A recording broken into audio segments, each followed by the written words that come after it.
See, a number of African leaders have signatures, things that distinguish them apart from everyone else. For Kenya's first president, it was the fly whisk. He carried it about and used it whenever he was mobilizing the crowds in the call for Harambee. So you might see videos like this one where President Kenyatta in the call for Harambee uses the fly whisk. Na mifugo yetu Harambee! Na serikali yetu tukufu Harambee! For other presidents, such unique things might have been the dress code. Remember the President Kaunda, famous for the Kaunda suit. However, for Kenya's second president, Daniel Moi, the most distinguishing exterior or physical attribute that distinguished him from other leaders was his baton, otherwise known in Swahili as Rungu or Rungu ya Nyayo, which meant or translates to the baton of Nyayo.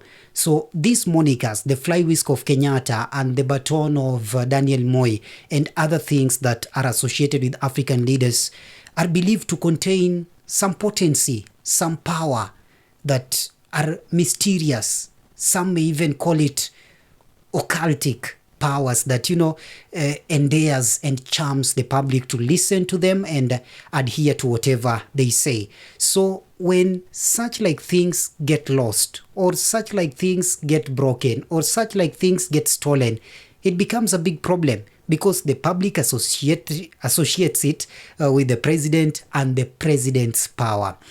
During Moi's time, his baton, Rungu ya Nyayo, got broken at one particular point in time during his visit abroad. And his long-serving pressman, that is Linjiro, in this particular book, that is The President's Pressman, explains the events that occurred when Moi's Rungu ya Nyayo got broken.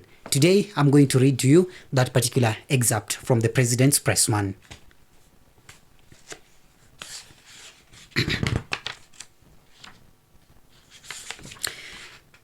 After 1 week, I had toured virtually every part of New York City.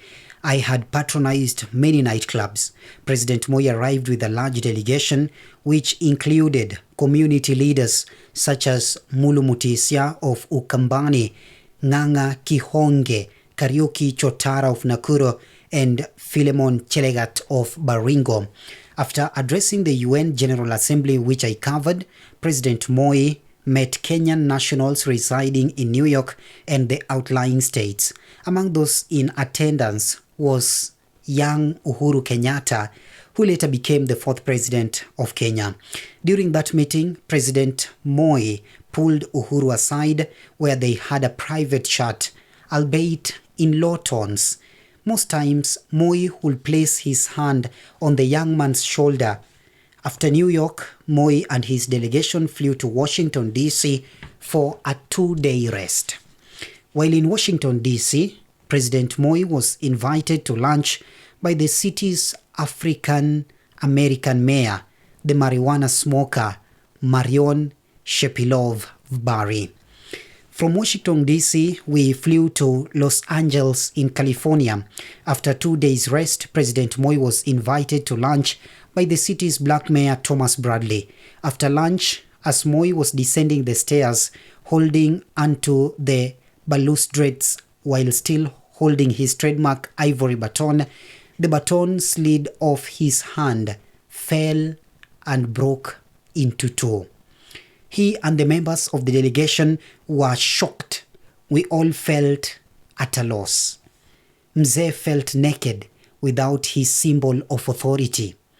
The baton differentiated him from the hoi polloi. It made him stand out and recognizable. From Los Angeles, we were supposed to fly to Sydney, Australia, and onwards to Melbourne to attend a Commonwealth Heads of Government meeting. Mzee said he could not travel without his trademark symbol of authority. The comptroller asked me to check whether a similar baton could be fashioned in Los Angeles.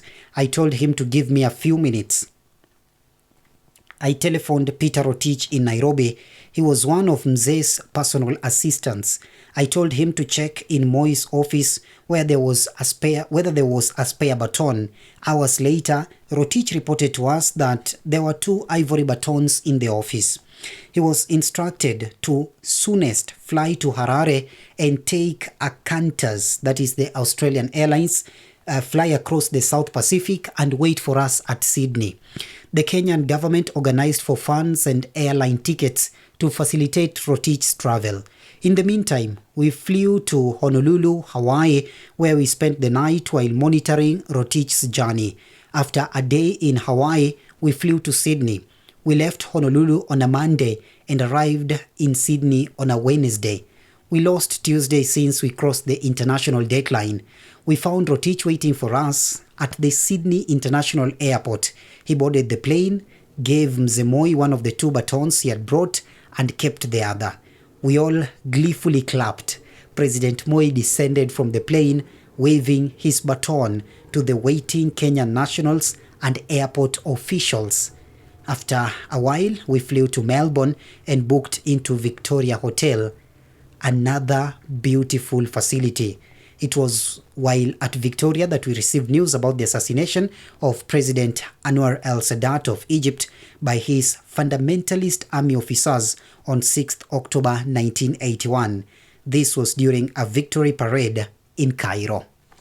So that is the incident where President Moi's Fimbo la Nyayo broke, and Lin Jiru, together with his personal, or rather Moi's personal aides, had to organize very quickly a spare baton, because Fimbo ya Nyayo was basically the symbol of authority that President Moi wielded, and he was almost, in the exact words of Lin Jiru, he was naked without his baton.